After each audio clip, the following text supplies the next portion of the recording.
You get Bonnie Youssef today. Right after the favorite, and then in the interim, we talked about it all the time, but we also made a short film in Greece during that, and we just know each other very well. So it's, I think, probably the most integral piece of playing Bella, or of being part of this film, is my relationship with him. What's a Yorgos Lanthimos set like? Anyone? I was afraid. You're fine.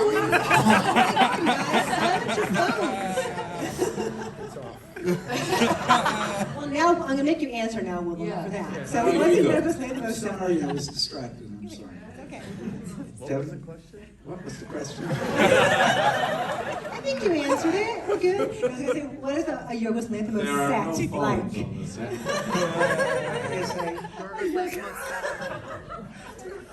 Oh, Jesus, don't make it.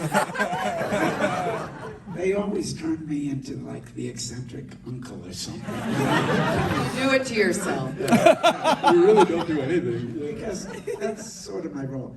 The set is really fluid. I'm a guy that likes to hang out on the set.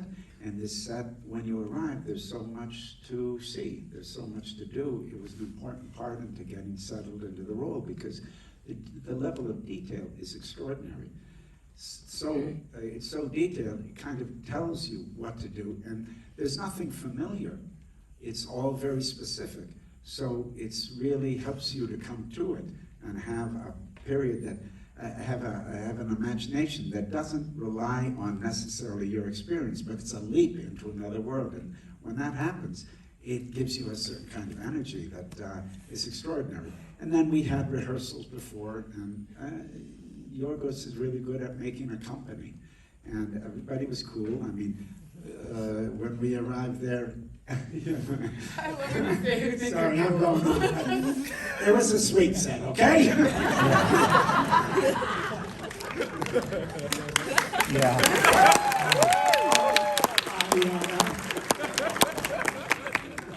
Main character, Bella Baxter, like I hadn't written anything like her, and I completely fell in love with her immediately, like the rest of the characters. And it was, you know, obvious to me that somehow we would have to try and bring her to life. I mean, it was, I knew it was going to be challenging and, you know, quite scary to do it, but it was the main reason that I was attracted to the book. And of course, you know, the premise of it and, you know, the story, the other characters, the world around it, the atmosphere, the humor in it. It's a very rich novel overall. So yeah, I was surprised that it wasn't already made into a film before, because it was written in the 90s. So yeah. And then Emma, when you first read this character of Bella Baxter, what did you think? We had spoken a bit about it, but I don't think I read Tony's script for like 2 years from after we first started talking about the film. So there was a lot of build up, and I was just completely, I guess in the same way he's saying, in love with her. I was totally in love with her and her, you know, sense of the world, the way that she is interested in everything that happens to her, the good, the bad. She holds it all with equal weight, and there is nobody like her because she's inventing herself from scratch. So I was, I felt the same, ditto. And I can imagine it's sort of a fun challenge too, because she's so distinct in every single stage of her evolution, and yet there's also a through line, a continuity, a sense of adventure, of curiosity. So how did you balance those two things in creating the role? In a very kind of literal sense, we tried to stage out her development for kind of like stages 1 through 5 of how she's evolving, but then, you know, on a daily basis while we were shooting it, things would kind of change or develop because of the actors and what we were seeing. And I think, like you've talked about this, Willem, a little bit, some of the things, like the relationship between Baxter and Bella, I don't know if we fully understood until we were doing it, the layers that would, kind of make themselves known you know, and then obviously the way that Mark is playing Duncan, you know, changes. Amazing. You didn't imagine it like that? So you really add a whole beautiful layer to him. I do think, you know, Duncan on the page was so kind of like pathetic and toxic and all of these things, but then Mark is so the antithesis of that as a person, that his sort of innate empathy and lovability comes through whether he wants it to or not. That's an insult, by the way. You should have really lost yourself in the character. The best casting ever, because he for whatever reason, you still want to like wrap your arms around him, even though he's behaving so badly, and which is incredible. Like it takes it to a whole other level than it would have been if, you know, Duncan was just what you maybe assumed when you read it on the page. Same thing with Rami. Like Rami has that innate lovability too, and the way that Max develops and his openness to her experience. Anyway, so as we were shooting it, all of that sort of developed, you know, beyond the stages that we had come up with for the walk, or the way her language develops, and yeah. So Mark, this was the most fun I've ever seen from you. This was a hilarious performance. I've never seen you do this before. You haven't? Yeah, in like private fantasy. Myself? Catcher. Catcher. I'm sorry. Thank you. But how freeing was it for you to play this totally different role from anything we've ever seen before? What was it like for you? It was freeing. It was just a blast. You know, you sort of build a career. You get pigeonholed a little bit by just doing things that you would always normally do, and people begin to just see you as that. And Emma and Yorgos, thankfully, I'm so grateful that they saw me doing this and believed that I could do it, even when I didn't totally believe I could do it. So that's rare. Well, how did you find this quality that Emma's referring to, where he's awful and narcissistic and he's a man baby, but he's also kind of sweet? Like, how did you find that balance there? No, because this is the funniest thing. The rehearsals were so free and comfortable, and Mark was making us laugh so much, but then Willem would lean over and he's like, "This is really funny, but I wonder how he's actually gonna do it." And then after the first day, Willem was like, "Oh, it's that." I remember Willem come up to me and he's like, okay.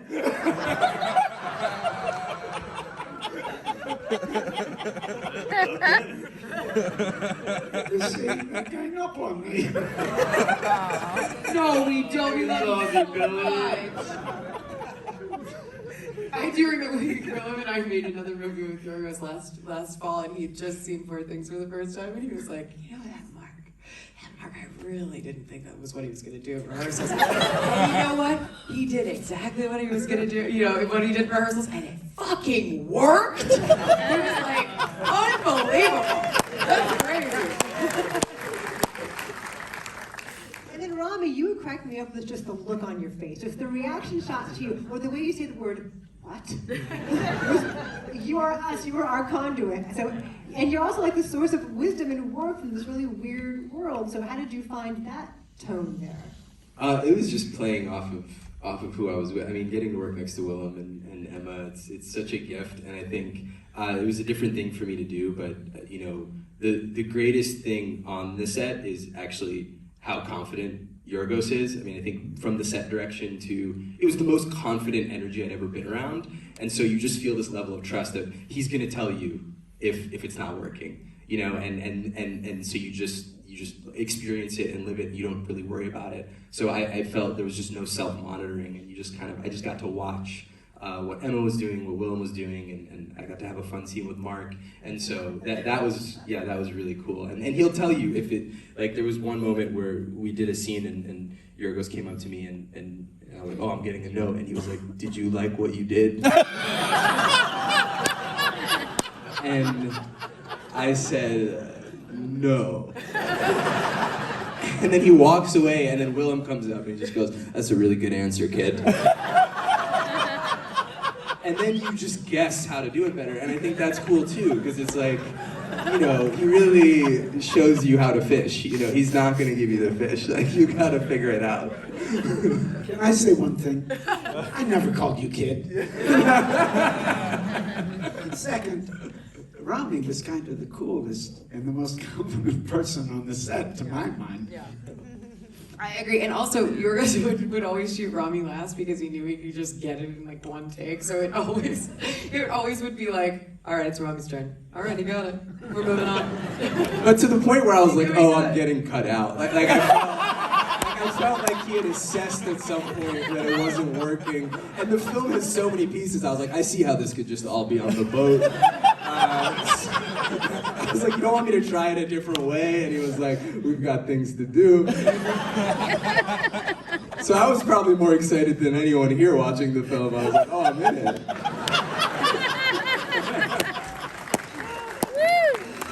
Choreographer that had an idea of how it was going to start, and Yorgos would say, I don't like that. No, not that part. And then we'd rework it, and then Emma and I would try some of it and improvise some of it a little bit. And it was probably like 20 minutes long originally. It only felt 20 minutes long. I think it was like 3 minutes long.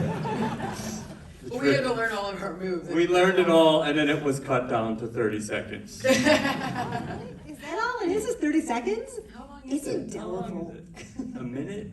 It's like maybe a minute? It was longer. Which Yes. I thought I was doing really good. You were. Until the other night when Yorgos turned to me and said, "You're a terrible dancer." But then he said, "But that's why you're good." He also said you can do anything. And then he said to me, looked me in the eyes and said, "And you can do anything. It's true. You gotta earn it with him, you know? You gotta earn it." Take a book out and open it up, and there were like surgical diagrams in there specific to our imagined period. There was that kind of level. That was one of the nice things about hanging out on the set. And the shooting had a very kind of leisurely pace, I would say.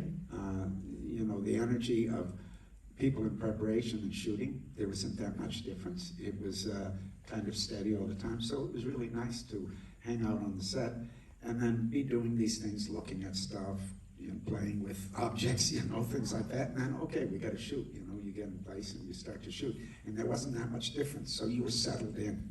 There wasn't that kind of dramatic action, you know, and you show you again. In fact, the AD, Hailey, she used to say, rather than action, she would say, "Off you go."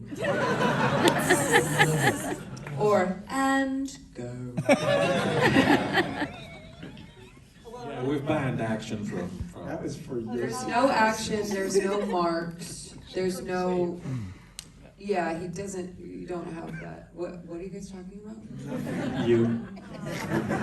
Like what type of stuff? Again. Yeah, Yorgos does not like having marks or saying action or any of that, so it feels kind of like a fluid. You go from, you know, rolling into whatever is gonna happen. That sounds helpful as far as like putting you in the mood, putting you in the headspace, as opposed to.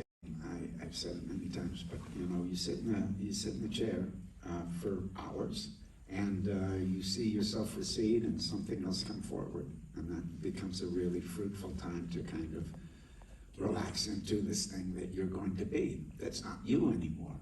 It's a very literal mask, and you can have different behavior when you look and feel differently. And that's beautiful for an actor, because it's like a permission and a protection for you to jump off into something that's not you, so you're sort of free, and you can apply yourself in a way that's not restricted by impulses, you know, or constructing something that you're trying to say. You get involved in the experience of dealing with the language, dealing with the people, dealing with the things that you're doing. So that's great. It took a while, and you can't sleep or anything, so you basically meditate and, you know, you know, think about it's going to be over soon. No, it's, you know, you embrace it. It's something you need to do because it's a beautiful thing to have. And once you get in that look, yeah, you feel differently, so it gives you a leg up. Plus, you have early calls in the morning, so you're there, and by the time you're all done, you're dressed and everything. I also had body prosthetics, which made you move differently, and the costumes were very useful that way as well. So you've got all these things that you could see as restrictions, but they're actually triggers. They're actually things that let you leap off into something else. But you're there in the morning, and by the time everyone else is arriving, you know, with coffee and just kind of figuring out the day, you're like set to go. So it's a good feeling, you know. How long did it take each day to get into it? In the end, I think it was 3 hours in, and then on the end of the day, it was 2 hours out. But they scheduled it so, you know, when I shot, I really shot, so that was helpful. And Yorgos, I wanted to ask you about the totally inspired casting of Gerard Carmichael and Hannah Shagula. I love that part of the movie. I want to go hang out with Carmichael. How cool is that? So, where did the idea come to cast those two as the traveling companions? Generally, I just like to try and work with people that I like and I admire their work, and so, you know, Gerard was someone like that, and we just met at some point, and I had also just seen the movie he directed that I really liked, and he's in it with Chris Abbott, by the way, who's great in the film as well. And yeah, we just met, and you know, we got along, and I just said, like, why don't we just do this little thing together, just to, you know, just to spend time together and be creative. And so I think that's the way I try to, you know, cast everyone, if it makes sense. Like, we don't have like detailed descriptions in the script about what the characters look like, or there are some just for people to be able to, you know, follow the story when they're reading. But when it comes to casting, I like to be very free about it, and just, you know, work again with the same people or some people that I'm looking forward to work with. So casting decisions are a lot about that. And, you know, and then Hannah is like, you know, an icon, and, you know, she's, you know, bigger than in life, and it just felt, you know, right for her to be in there. I love how she hands Bella the book. Here you go. That we sort of had individual ones because we did need to, like I was saying earlier, the stages. So because if we needed to shoot out of sequence, which we basically only did at the beginning at Baxter's house, there were 5 stages, and we shot stage 1 and 5, so her beginning and then her most evolved point. So we sort of worked on how her walk would develop, and also her language with Tony. If there were things, Tony McNamara, our writer, sorry. If there were things that didn't make sense as much when we were reading through it in terms of her evolution, or some of that changed a little bit with her language. So the walk and the language sort of went in tandem, but that was just us kind of like playing around and seeing what felt, you know, interesting. Yeah. Over here.